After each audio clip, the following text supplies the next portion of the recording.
Running champion Argentina ২০২৬ বিশ্বকাপেও কি আর্জেন্টিনাই হচ্ছে champion? সেটা সময় বলে দিবে, কিন্তু সেটার সম্ভাবনা কিন্তু অনেক রয়েছে।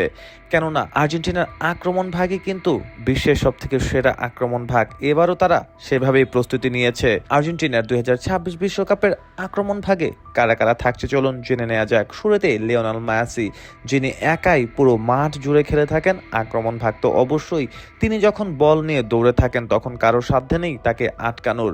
তারপর রয়েছেন young sensation Julian Alvarez, junior Alvarez, মেসির যোগ্য উত্তরসূরি, যিনি একাই অঘটন ঘটিয়ে দিতে পারেন।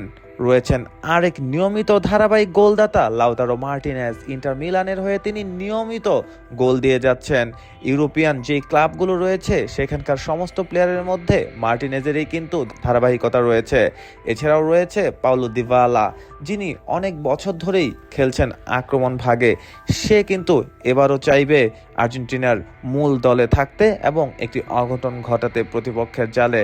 এছাড়াও রয়েছে ইয়াং সেন্সেশন মাস্তান্তোনো, তিনি কিন্তু সত্যি দুর্দান্ত একজন প্লেয়ার। তার গতিতে পরাস্ত হয় সবাই, তার আক্রমণ ভাগে ধারালো শান দিতে জানে মাস্তান্তোনো। কাজী আপনারা কি ভাবছেন কমেন্ট করে জানাতে পারেন, কেননা এই পাঁচজন প্লেয়ার কিন্তু অর্থাৎ মেসি, আলভারেস, মার্টিনেজ, দিবালা, মাস্তান্তোনো তারা সকলেই কিন্তু দুর্দান্ত ফর্মে রয়েছে।